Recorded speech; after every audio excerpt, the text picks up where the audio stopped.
Part 7 of Sun Wenlang's regret arc. So after Sun Wenlang finally built up the nerve to call Gaotu, he found out that his number was no longer in service. He called many times, but it was still the same, and Gaotu's number had already been cancelled.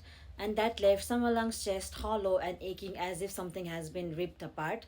And he realized once again how wrong he had been all along. So that once devoted, dependable, and loyal Gautu hadn't actually planned to stay by his side forever, and that he wasn't some unshakable loyal dog, but was just a foolish rabbit who could be lured away by other Omega. And that Gautu was a stupid beta who probably couldn't even tell whose child the Omega was carrying. The thought of Gautu and that Omega made Sun Wenlang burn with bitter jealousy, but he couldn't understand the reason behind his jealousy. So was he jealous because of that filthy Omega who could so openly embrace Gautu, who was easily taken away from him?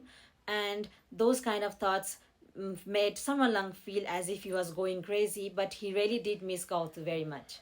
And not being able to reach Gautu for many days left Sun Wenlang restless and sleepless and imagining horrible scenarios that Gautu was in trouble but was unable to ask for help.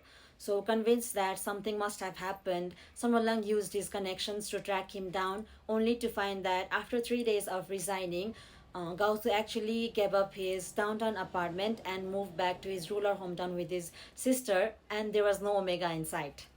And with that news, Sun Wenlang, like a madman, ordered a further investigation on Gautu's marital status. And only when he saw the word unmarried did he finally smile for the first time in many days. He was so happy that Gautu, that stupid beta, hadn't married that filthy Omega yet. He would send people to Gautu's hometown and even personally went several times but couldn't find him. And the house Gautu and his sister live was too old, and after his sister's surgery and discharge, the pair of siblings seemingly vanished without any trace. And he once again realized how little he knew of Gautu, even though they've known each other for 10 years. So yeah, Sun Wenlang took him for granted and he only realized it after he lost him. And on the drive back to Jianghu from Gautu's hometown, Huayang sent Sun Wenlang a text message with a photo that Huayang took when Sun Wenlang apparently slept with an Omega during a business event. But Sun Wenlang was feeling so drained and defeated for not finding Gautu that he actually didn't even look at it and just closed the text message. And he was just remembering Gautu from his school days and how he really missed him. Sun Wenlang just wanted Gautu to come back to work, and if not work, he could just come back and stay somewhere close by where Sun Wenlang could actually see him. And how he had enough money that he could support Gautu, and if Gautu wanted to, then Sun Wenlang could even raise that filthy Omega's child with him.